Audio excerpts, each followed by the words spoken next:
Captain Jake Morrison stood at the observation deck of the diplomatic vessel Harmony, watching the twin suns of the Valani system cast their golden light across the crystalline spires of the alien capital.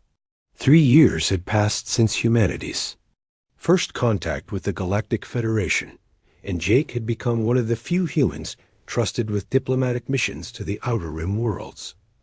The mission briefing had been straightforward.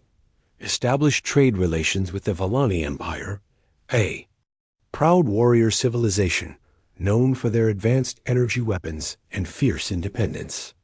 What the briefing hadn't mentioned was Princess Lyra, the Emperor's daughter and heir to the throne. Jake had met her during the formal reception 2 days ago. Unlike the other Valani, with their imposing 7-foot frames and silver-scaled skin, Princess Lyra carried herself with a grace that seemed almost ethereal. Her violet eyes held an intelligence that had immediately captured his attention, and when she had spoken in perfectly accented English, he had been genuinely impressed. The human delegation wishes to discuss mining rights in the asteroid belt, she had said during their first meeting, her voice carrying the musical quality common to her species.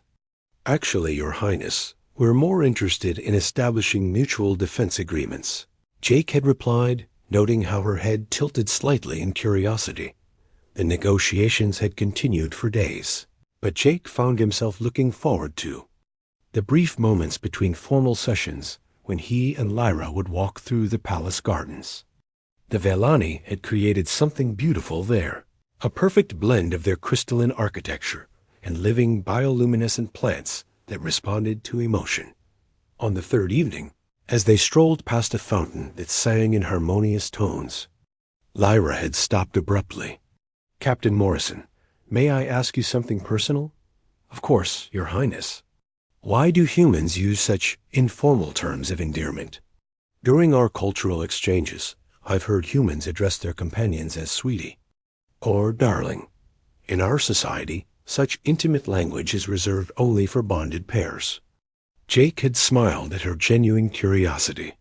I suppose it's because humans believe that small gestures of affection strengthen bonds between people. We use those words to show care, even in friendships. Lyra had nodded thoughtfully, her bioluminescent markings flickering in patterns Jake was beginning to recognize as signs of deep consideration. The breakthrough in negotiations came on the 4th day. The Valani High Council had been resistant to humanity's proposal for a joint research initiative, viewing it as a potential threat to their technological superiority. Jake had spent hours presenting data showing how human ingenuity combined with Valani precision could benefit both civilizations. Your species has achieved faster than light travel in less than a century, Counselor Dex had argued. What assurance do we have that you won't use our technology against us? Jake had stood before the assembled council, feeling the weight of representing not just his government, but all of humanity. Because we've learned that the greatest strength comes not from the weapons we can build, but from the friends we can make. Humanity didn't reach the stars alone. We brought our dogs, our cats, our plants, even our bacteria. We believe in symbiosis, not domination. Princess Lyra had spoken then, her voice carrying the authority of her royal blood. The human captain speaks truth. I have observed their delegation carefully. They show respect for our customs, interest in our culture, and patience with our concerns. These are not the behaviors of conquerors. The vote had been close, but the council had approved the research partnership. That evening, there had been a celebration in the palace's great hall, where Valani musicians performed pieces that seemed to make the very air shimmer with sound. Jake had found Lyra on a balcony overlooking the city, her formal robes replaced with simpler attire that seemed to glow softly in the starlight. Thank you for speaking on humanity's behalf today, he had said, joining her at the railing.